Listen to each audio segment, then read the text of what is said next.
तू माझ्या घराचं नुकसान केलंस, मी काही बोललो नाही। या साविकर कुटुंब उद्ध्वस्त केलंस, मी गप्प बसलो। आणखी किती घरं उद्ध्वस्त करणार आहेस तू? अरे हे सगळं उभं करायला तुझ्या आईला किती कष्ट घ्यावे लागले माहितीये तुला?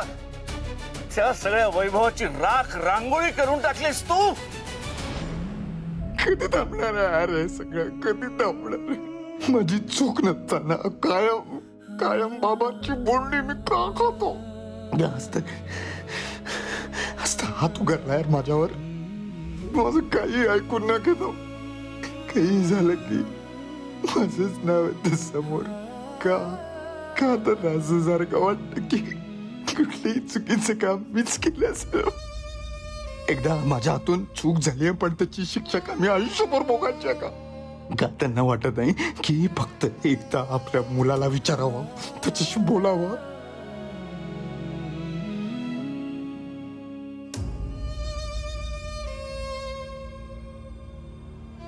माझी काही चूक नसताना बाबांनी सगळा राग माझ्यावर काढला।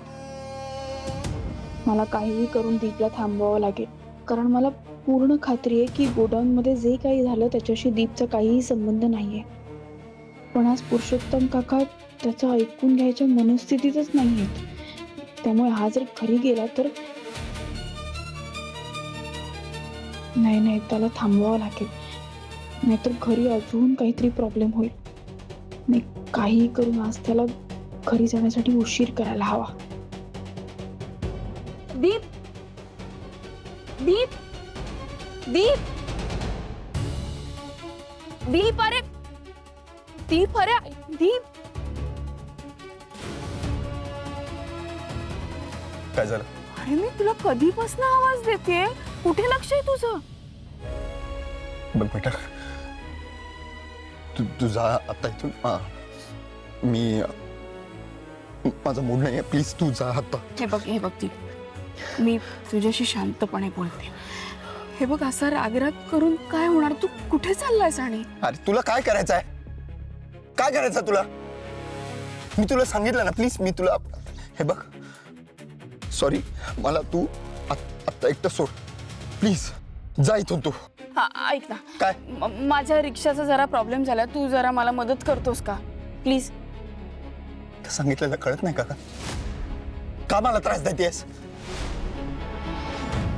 ठीक आहे रे, ठीक आहे, मी बघते माझं। नाही काय ना, मला सकाळपासून वाटत होतं तुला माझी मदत करायची, पण नाही, मला ना कळलंय की तुला मला फक्त त्रास द्यायचा होता, बाकी काय नाही। मी माझं मॅनेज करते। अरे नाही, तसंही तुझं काय नुकसान होणार म्हणा? तुझं नुकसान होणारच नाही, नुकसान माझं आहे ना। तुला कळतंय का, सकाळी मी नको म्हणत असताना तू माझ्या रिक्षात येऊन बसलास, म्हणालास की नाही तुला मी साडी घेऊन देतो, तू आमच्या गोडाऊनवर चल। मी तिथे आले, सगळं झालं। तू माझ्या अख्ख्या दिवसाचं नुकसान केलंस। 1000-1200 रुपये, 2000 रुपयाचं माझं नुकसान झालं, त्याचं तुला काहीच नाही करे? नाही, तुला ते कमीच वाटत असणार म्हणा, का माहितीये का? कारण की तुझ्यासाठी ती क्षुल्लक रक्कम आहे ना, पण आमच्यासाठी खूप महत्वाची गोष्ट असते अरे ती। कळतंय का तुला? याचं एका दिवसाचं जरी नुकसान झालं ना आमच्या पैशांचं, तर किती सहन करावं लागतं ना, ते तुला नाही कळणार अरे। आणि तुला आत्ता कळतंय का की मदत करतो एवढं बोलणं किंवा प्रत्यक्षात मदत करणं ह्यात किती फरक येते? नाही पण जाऊ दे, तुझ्याशी काय बोलणार? तुला तर मला त्रासच द्यायचा होता रे। तुला काही माझी मदत करायची नाही, मला एवढं कळलेलं आहे। मी माझं बघून घेते काय ते। आणि सकाळी घरी येऊन काय बोललास की नाही आजचा दिवस तुझा, तू म्हणशील ते करायला तयार आहे मी। काय ते तुझ्या उपकारांची परतफेड करायची आहे मला। आणि आता काय, जा इथून निघून जा असं म्हणतोस? आणि मी पण कोणाशी बोलत बसले आहे? नाही, मी माझं बघते। सॉरी हा, मी माझं बघते। काहीच फरक पडत नाही याला। हा निघून गेला तर ठीक आहे, आतापासून कोणाकडनं अपेक्षाच करायची नाही। नाही, कोणी मदत करतो म्हटलं ना तरी त्याला समोर उभं करायचं नाही। काय शेवटी माझं मलाच करायचंय ना, मला नाही गरज कोणाची। जाऊ दे, मी जाते।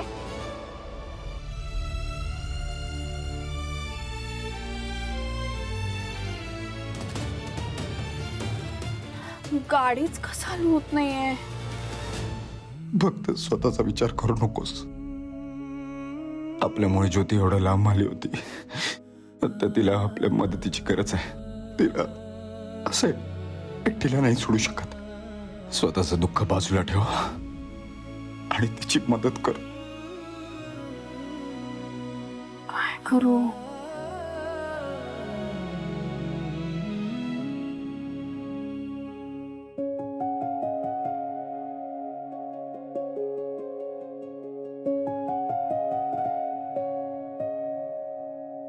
सेकंड वर चल.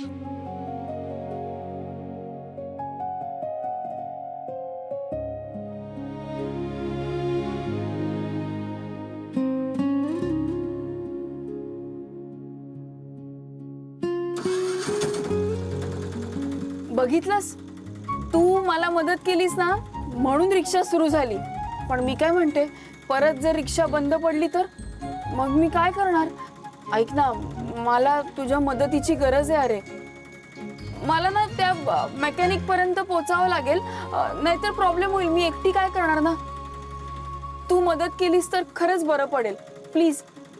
आणि ते मेकॅनिकशी पण तूच बोल. ते नाही, मी बोलेनच, माझ्याच ओळखीचं आहे. पण तू बोललास तर कसं मदत होईल मला, म्हणून. चल चल लवकर बस ना जरा, पटकन. नाही तर एकदा बंद पडली ना रिक्षा तर परत सुरू नाही होणार. चल चल बस, पटकन बस.